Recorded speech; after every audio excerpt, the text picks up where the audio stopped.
This is the Investor Connect Kiwi Tech 2022 podcast series. In this series, we discuss trends and topics in the startup world. Hope you enjoyed this episode.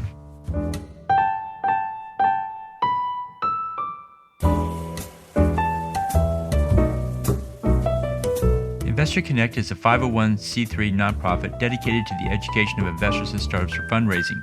Please consider donating $100 to the program to help others in their investor and entrepreneur journey. You can find the donate button on the investorconnect.org website.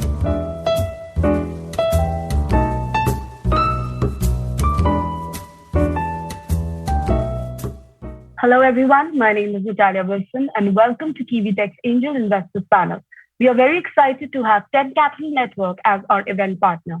We can't thank them enough for their immense support for this event and for overall contribution to the startup ecosystem. As we get started, I would also like to take a moment and say thank you that we greatly appreciate all of your overwhelming responses for this event. Today, we have a fantastic panel discussion followed by 5 premium startup pitches. I'm also joined by my colleague, Paridhi Agrawal. The two of us will serve as the moderator of the day. With that, I would like to invite Ike Sayed, SVP Strategic Partnerships at Kiwi Tech, to give a quick overview of the company. Over to you, Ike. Well, good morning, good afternoon, folks, depending on which part of the world you are calling in from today. As Natalia mentioned, my name is Ike. I'm the Senior Vice President for Strategic Partnerships here for Kiwi Tech in the Washington, D.C. area. For those of you who may not know much about us, we'll just take a few minutes and share a little bit more background on Kiwi Tech. So at Kiwi Tech, we are a global community of innovators, enterprises, investors, as well as startups. With more than 500 companies in our portfolio, we are in pretty much every single vertical that you can imagine. Deep tech, fintech, biotech, with more than 3,000 investors in our network and more than 200 mentors. We have provided more than $100 million of technology services as an in-kind equity investment. I'll talk more about that in the next couple of slides. And we have helped our portfolio companies raise an additional $100 million in capital. We host more than 100 events annually, such as the one that you see today. Many of it used to be in person. With the ongoing pandemic, we have switched to a virtual format, but hopefully go back to in-person method soon. So a little bit about our background and how we got here. So in 2012, the founders of Kiwi Tech scaled one of the largest digital media publishing companies and sold it. The following year, our startup program came about. Over the next 4 years, as we built the ecosystem, we started our demo days, a precursor of the one that you are in today. At that point, we had built a portfolio to more than 100 companies. In 2019, we expanded overseas outside of North America. And in the last 2 years, we have acquired a Graphite Financial accounting and tax management company out of New York, launched our crowdfunding services, looking to acquire more companies. And the idea over the next 2 years is to acquire more than 1,000 companies, portfolio companies in total, as well as having several exits, over $100 million exits for our 100 portfolio companies. So what does the ecosystem look like? The way our methodology works is that we provide up to half of our service in the form of in-kind development. So let's take an example of an early stage startup that has $500,000 of project development needs. That's just an example. There are no minimums or maximums. So we will take half of that up to $250,000 in the form of cash, and the other half we will take in the form of equity at the company's current valuation. For early stage startups, again, a great way to save capital, to get a term sheet in play, to talk to an independent third-party investor like us, as well as take advantage of our investor ecosystem. The deal flow is quite selective. Over the last 3 years, as an example, we spoke to more than 122,000 companies. About half of them, we were able to get beyond the first discussion. Out of that, almost a quarter, we had a meeting with their CEO, and almost a quarter of that, we went forward with the term sheet phase. Ended up with a final pick of slightly over 300 companies. So you can see we are quite selective in terms of who we work with. We do like to work with top-notch entrepreneurs. Essentially, it is the team that we are backing, especially for our companies that are early stage. The ecosystem is quite diversified, made up obviously of our portfolio companies, our investor networks, but also our incubators, accelerators, and corporate connections. Our technology team is more than 500 strong. I mentioned the Graphite Financial acquisition and the equity crowdfunding platform that we are looking to create. As well, we have centers of excellence around emerging markets, crypto, as well as blockchain. And really the idea there is through people like myself, build partnerships on the ground and then use our ecosystem to expand our global capabilities. The events are quite diverse. Obviously, we have the event today. In addition, we have family office panels, so other investor asset classes, institutional venture capital panel. We have our communities such as blockchain, other industry verticals. And then we also have a proud history of giving back to the historically underserved communities, such as our Female Founders Day, Black Entrepreneurs Matter, and Hispanic Founders. So super excited about the event today for the Angel Investors panel. Have a great lineup of investors coming and speaking during the panel discussion. Excited to hear from them. I really appreciate their time. Wonderful startups coming and pitching to investors. Good luck to all of them. Back to you, Natalia. Now, I would like to welcome our panel moderator, Halti Martin, founder and CEO at 10 Capital Network, to kickstart with the panel discussion on everything you need to know about aerospace investing. Thank you, Natalia. My name is Hall Martin with 10 Capital, and today we have a great panel. It's going to talk about everything you need to know about aerospace investing. And with that, let's go ahead and bring on our panelists today. First up, we'll have each one introduce themselves, and then we'll go forward with the discussion. If you have questions, go ahead and put them in the chat box, and we'll see if we have time to answer those as well. First up, we have Giuseppe Liberati. Giuseppe, can you tell us a little bit about yourself and your firm and what you do? Yeah, I'm Giuseppe Liberati. I'm the founder of Bridging Value. We are a team of business developers addressing the challenges of the energy matrix transformation. And in this area, we look at complex challenges. Energy is something that has triggered a lot of issues these days. So let's not go in there now. But in that area, we look at companies that are across different networks and different verticals. So we look across technologies. And in most of the time when we're working with our clients, we find gaps, a lot of gaps, and we start scouting for different startups.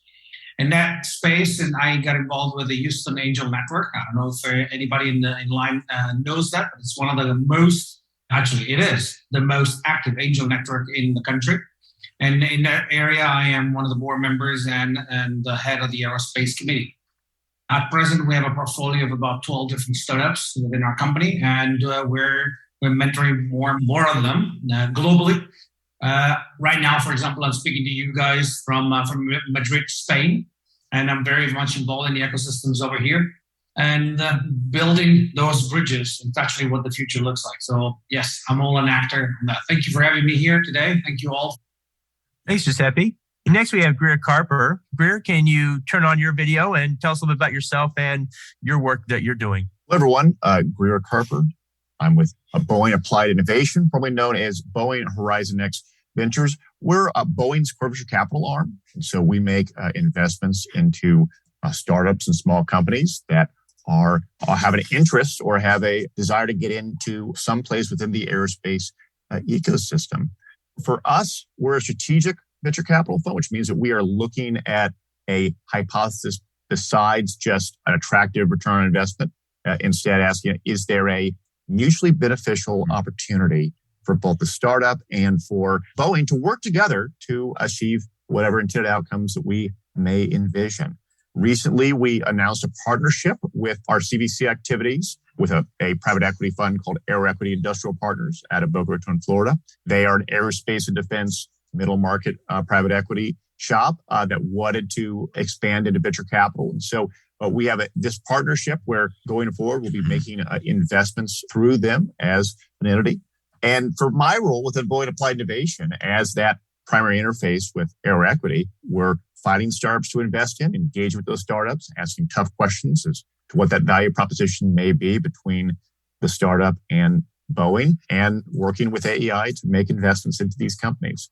The last thing I had mentioned, and this is fairly common with a lot of CVCs out there, is that our team is also responsible for those post-close activities.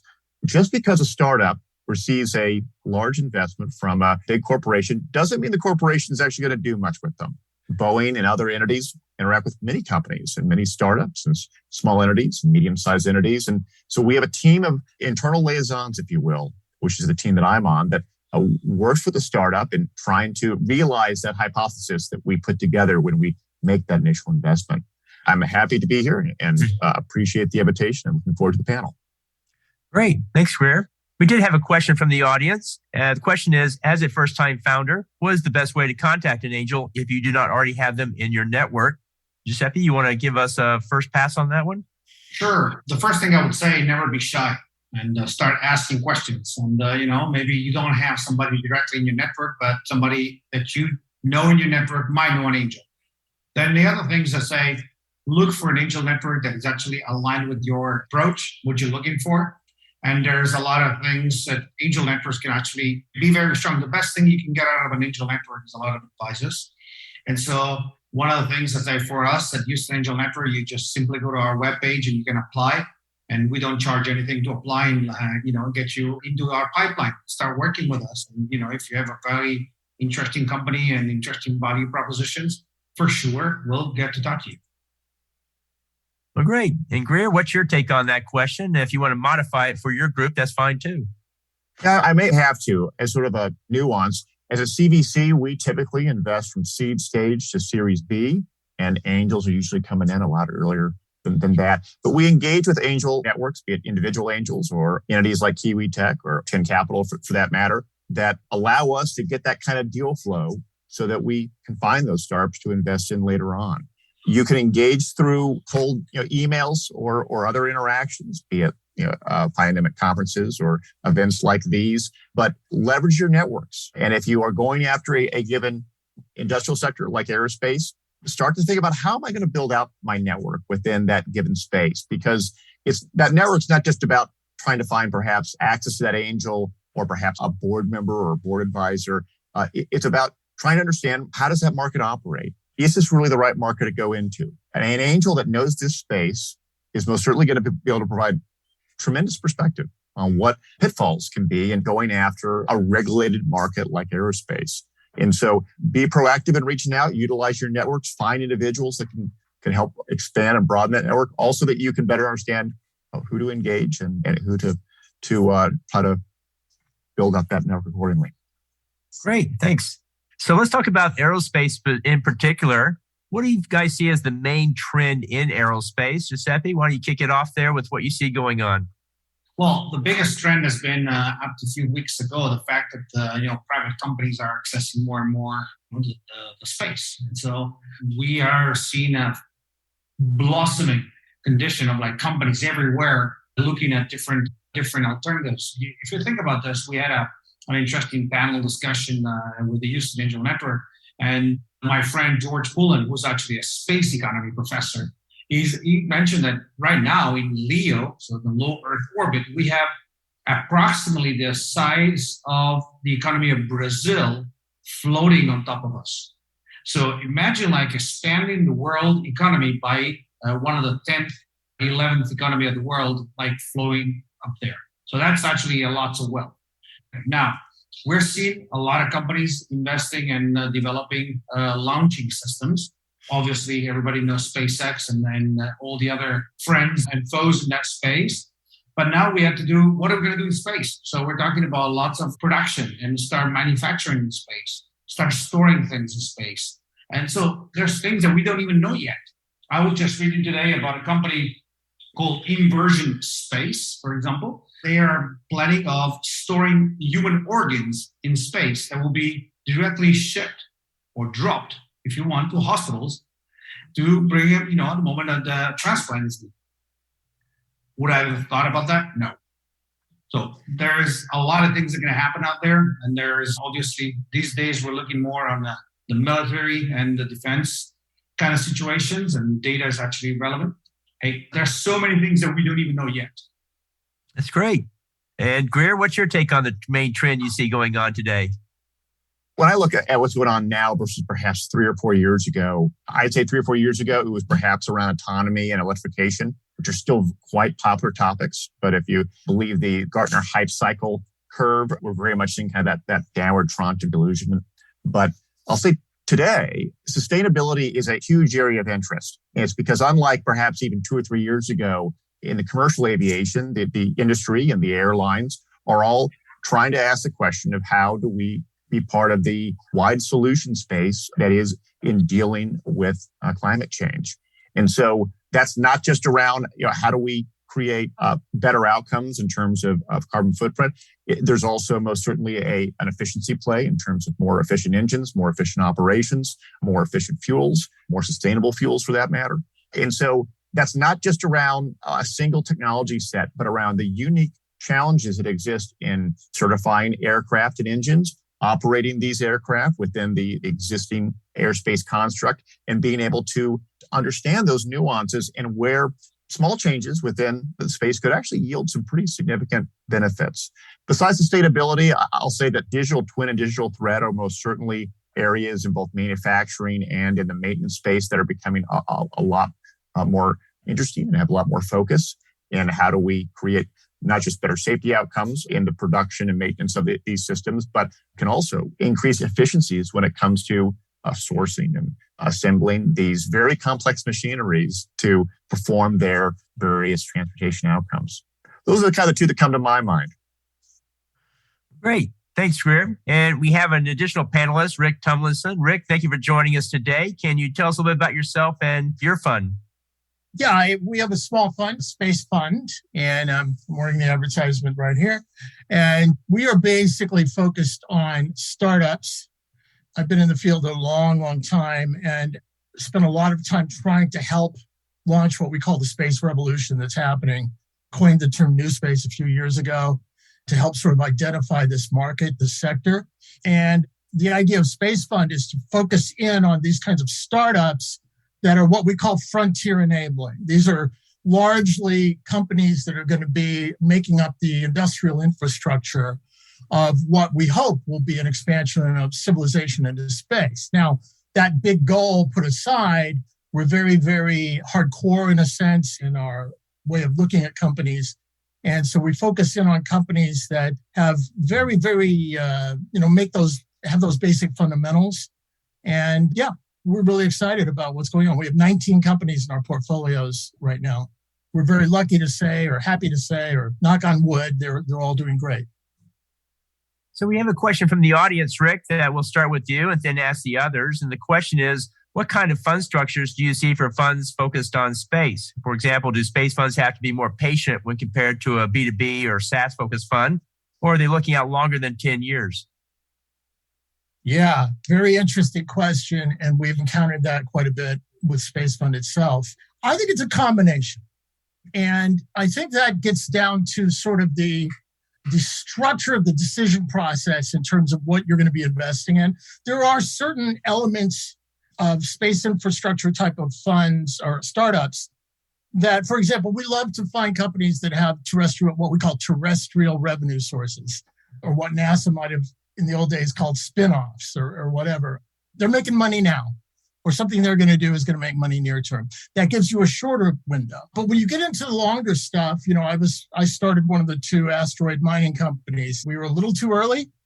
And we look at time horizons when you're talking about resource development, hard infrastructure, mass infrastructure. Those time windows are much, much longer. So it is a combination. And I think that can kind of be defined in the fund itself, when you're reading the prospectus or the documentation they put out. Great, thanks. And Greer, what's your take on that? What do you see as the structure of these funds? And especially from a corporate VC point of view, how do you manage that?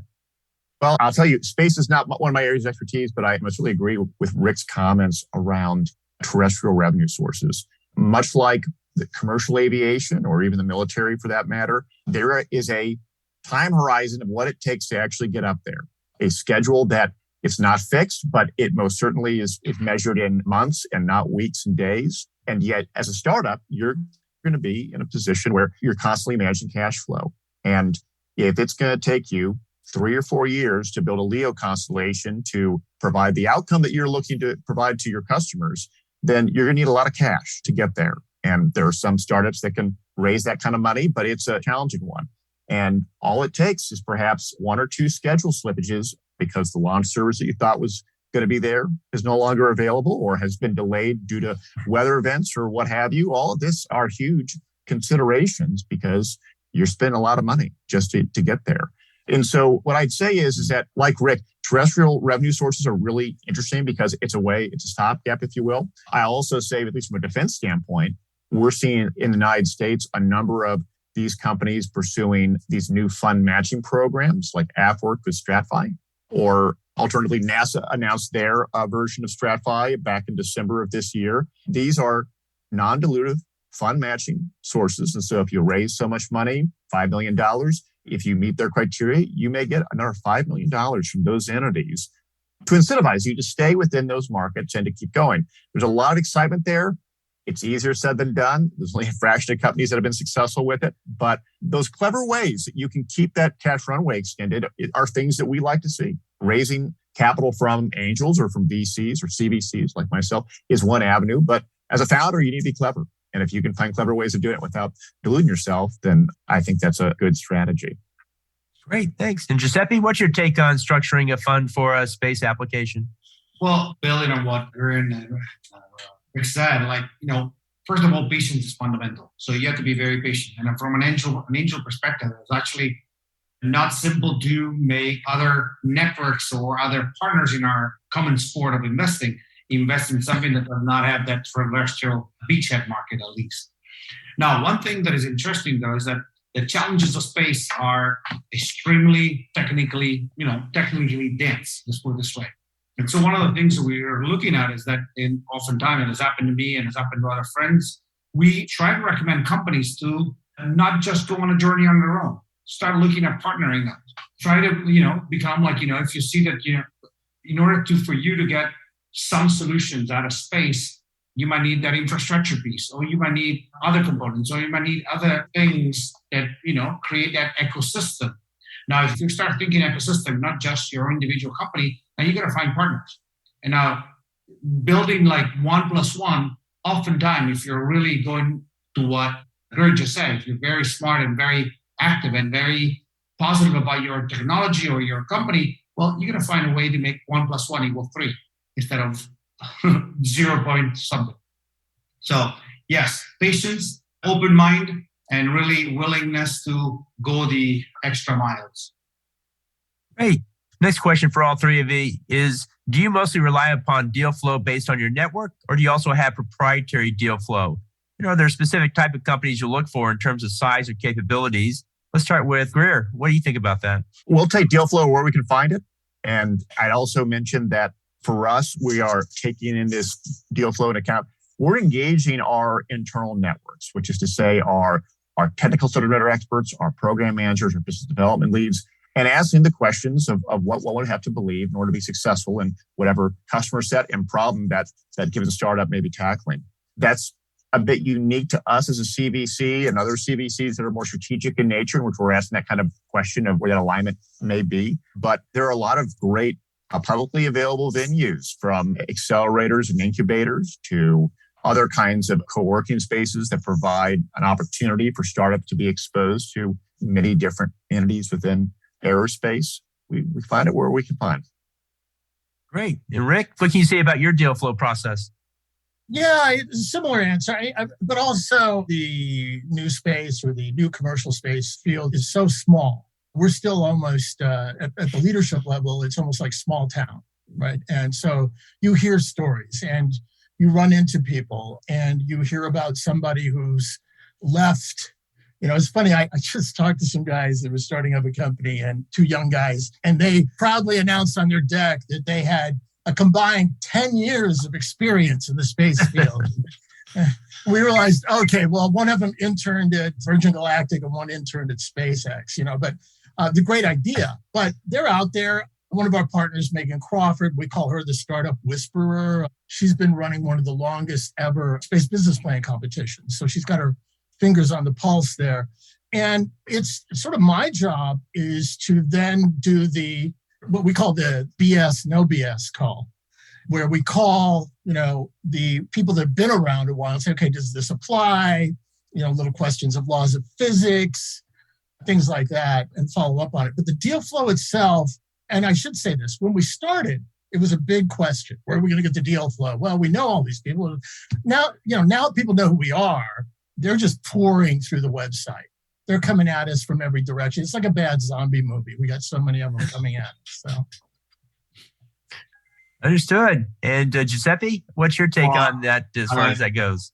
I like what Rick is saying. And by the way, with with Han, we had Megan as one of our panelists. So, Rick, and we know how Megan is, and really how she talks to people, and she actually is it's amazing listening to her.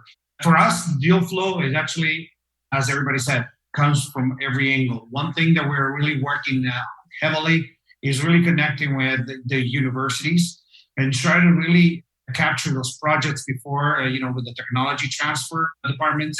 I'm part of the materials department advisory board of the Colorado School of Mines. And let me tell you a little bit of that story. That's a little bit of my alma mater. On mines, there's a lot of technology. It's an engineering school. And each department was working independently. And all of a sudden, they had a visit from NASA said, guys, we need this, this, and this because we're going to start mining different materials on the moon and on different asteroids. You guys have everything. You have the engineering, you have the chemical engineering, you got all the mining, you got the metallurgy department. Why didn't you guys have a space program? So this is kind of funny because sometimes in space, we're trying to solve the same problems we might be solving on Earth with a different level of complexity. But at a certain point, we're talking to each other. That's when you clash the idea, the clashing of ideas is that when you have things happening. So again, answering deal flow comes from every angle. We're looking at a university. We try to be at the head before companies come out, but ultimately is really be able to understand if what people are proposing makes sense and they don't break the second law of physics. Great. So the next one's more of a technical question. And what is the future of work and the role of machine language and artificial intelligence in space and aerospace? Are there any industry comparisons you can make? I guess we're asking what is the applications and how far along is it developed? Greer, you want to start off with that? Yeah, this is a fun one because this is an area that I know a decent amount about. So most of my focus in aerospace and defense is around autonomy and AI machine learning. And so think commercial aviation for autonomous aircraft, from large aircraft to package delivery vehicles to military use cases around swarming or ISR, TC-PET workflow kinds of stuff.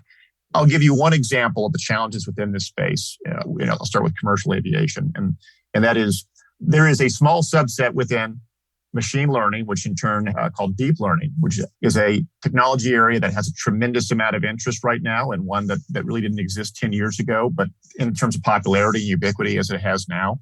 But the use of deep learning is a challenge within aviation because aviation is built on a set of rules and standards, and that includes things like software assurance.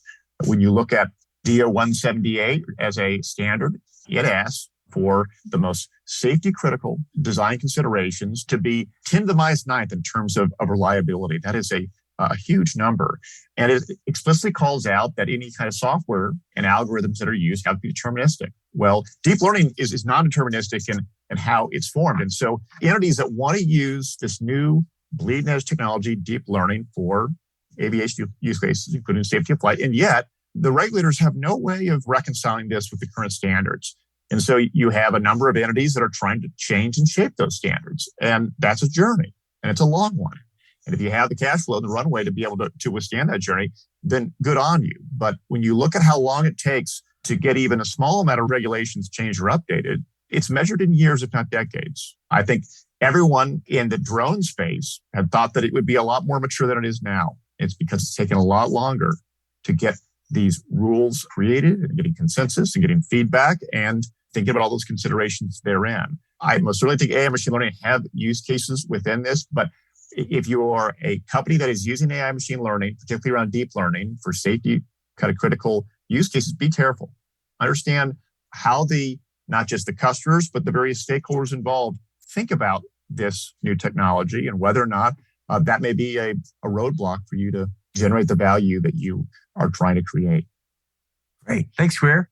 And Rick, what's your take on machine language and machine learning and AI in the space application space? Do you see a lot of it being used, or do you think it's still a far way off? No, I think by necessity, it's going to be, look, because of the life support requirements of human beings, that additional infrastructure load that you put on your cost is extremely high. And so it comes down to, in a sense, you have to make the decision of, you're sending people basically because you want to, right? And because they want to go, and it has something to do with your core mission, your core activity is about humans being in space. The end of that spear, the end of that activity chain, whatever you want to call it, though. For example, I'll give you this. We were talking about asteroid mining.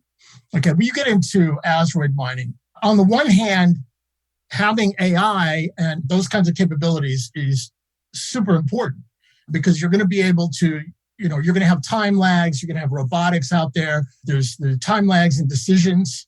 And those moments are when a robotic vehicle or machine or whatever can go off the rails unless there's some sort of AI component on the other end before you tell it, don't turn left, don't turn right, there's a cliff, whatever, these kinds of things. And at the same time, the flip side of that is AIs and machines. One of the jokes we had in our company was the idea of, have you ever watched one of these mining shows on the History Channel? Because if you have, you'll notice that about 3/4 of the show is the machine breaking down or a rock getting caught in something. And that requires a human with a hammer, right? So it's a blend, but absolutely the leveraging impact where you're going to have, it's probably not going to be either or. It's going to be, you're going to be multiplied, almost like a force multiplier type situation. One person overseeing 100 robots that are doing something on the far side of the moon or something like that. Great. Giuseppe, what's your take? Where do you see AI and ML making inroads into the aerospace sector? Well, the basic things that we're doing, so the beachhead markets and the terrestrial anchor businesses that we're talking to startups is mostly data driven. So we're collecting a lot more data from out there, and then we're using it for application we never thought, in the past we needed them. I'm mentoring a company right now. They're changing the real estate appreciation and valuation of units and land by just integrating aerospace data. Instead of having somebody going out in the field, they're doing that. So we're going to have AI and machine learning, particularly, let's not mix them because they're different way of separating them anyway. And the application of data management and data extracting value from data is going to be extremely important, no matter what. Building on what Rick was saying is actually very interesting because imagine like a fleet of robots or of rovers on a different planet. One of the things that's interesting is that you have to create a system like on an edge computing system that can actually take decisions locally. Now we're not, especially with the delay that we have in sending information to outer space, we cannot be right there right at that time. So definitely we'll be leveraging more and more of this information. For additionally on that, it was about 1.5 years ago, there's been one of the first ever financial transaction that was mocked, I think, by JP Morgan between two satellites, acting if the two satellites were two different entities exchanging some financial activities. And, and they used obviously a crypto base, so blockchain as a technology in the background is actually used for transaction. You don't expect to bring your coins or your jar of coins and bills and stuff in space. It will be a little complicated. So that's another angle that we definitely need to start looking at. Great. So we have another fun question. And the question is, what's your sense of the space-focused VC landscape? Are there enough VCs at different stages out there investing in space, or are there too few? And where do you think the gaps or opportunities are for fund managers considering a space-focused fund? Greer, let's start with you on that. I mostly think that the number of space-focused VCs is growing, which I think is a positive thing. But I also would say that I fear that the space-focused VCs may be in for a similar kind of ride than what we saw currently when it comes to the drone space. You had a lot of VCs that were going after drones and autonomy, and a lot of them are getting cold feet now because we're starting to see those first large fundraising success stories become failures, unfortunately. And so when those assumptions around regulatory adoption and timing and scale begin to slip to the right, a lot of investors get there as well. Now, I'm not saying that's going to happen with the space focus, and I'll let my two panelist colleagues speak to kind of the trends in that respect. But I would be concerned about those kind of things, just from my own experience. Great. And Rick, what do you see out there with the VC funds? Where are the gaps? Where are the opportunities? There are actually only a very, very few pure space funds, less than 5, I think, that I know of. They're 100% space, that don't have drones, that don't have other things in their mix. I see a couple of countervailing trends going on. One of them is that we found in our fund, space has a very interesting angle to it in that the people that want to invest in space are often, they're trekkers, they're space nerds, they're geeks, they love space. And for them, the idea of the interface with the actual company is where the fun is. Like, they want to be able to play directly with the company. They want to call the CEO. They want to, either be helpful or be a pain, depending on which way you look at it as far as the company goes. But they want hands-on. So when it comes to investing in a fund, that creates a one-step remove for them. And one of our challenges has been to get those kinds of people to come into our fund. It's been a real challenge because they want to go straight to the company. They don't want to have to deal with us. So we have to make it, I don't want to say so much fun, but we have to make it interesting for them. And we have to engage the actual investors in the LPs that we do, or the LPs that we're dealing with. So that's one of our big challenges, frankly, is this the excitement of like, I want to play in space. And, rather than here, give us your money and we'll do that for you. The time constraints as far as being able to look at these long windows. I think Greer is highlighting something in drones we'll run into in space, and that there's going to be a growth of excitement, reality hits. Those who don't have the stomach for it, we have several crypto people that I've engaged with. I'm going to say this real carefully. I don't want to upset anybody, but there are crypto people that we have had engagements with in our funds, and they were basically looking for immediate satisfaction. They're looking for quick. They want to ride this baby. These are people, that check their Bitcoin account, every 30 seconds and have alerts, And so space is so diametrically different. It's like, okay, just relax, just relax. Don't look at your watch. Look at your calendar. It's that kind of thing. So, Great. Thanks. And Giuseppe, what's your take on that? Where do you see the opportunities? There's two different ways I like to take that question. And so the first one is that compare space to any other industry. Any other industry that we know, let's say logistics or transportation, or let's say mobility and so on Earth. Like, you have a certain quantified number and how many funds are there. So take that ratio and apply that to an economy that is still in the process of making. So as Rick says, there's not a lot of funds that are just purely space. But ultimately, the ultimate goal is that space needs infrastructure. We'll need like transportation. We'll need other verticals. So it will be kind of like an enabler. So the funds are going to be enablers or those extension of the verticals that we already know on Earth. So if you look at it from that perspective, I don't know if I would go in 100% fund in space at this time. I will try to look at what are the verticals that are going to expand into space so they can actually have a beneficial effect on space, linking back to that terrestrial anchorage, let's put it this way. And so if you want to start your own fund, don't forget about space. Consider it into the matrix, but don't limit yourself just into space. Great. Well, thank you, guys. We are at the end of our time. We'll appreciate your time, your experience, and your wisdom that you shared with us today.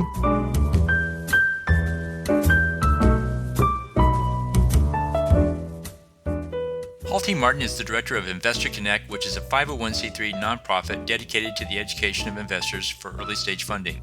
All opinions expressed by Hall and podcast guests are solely their own opinions and do not reflect the opinion of Investor Connect. This podcast is for informational purposes only and should not be relied upon as a basis for investment decisions.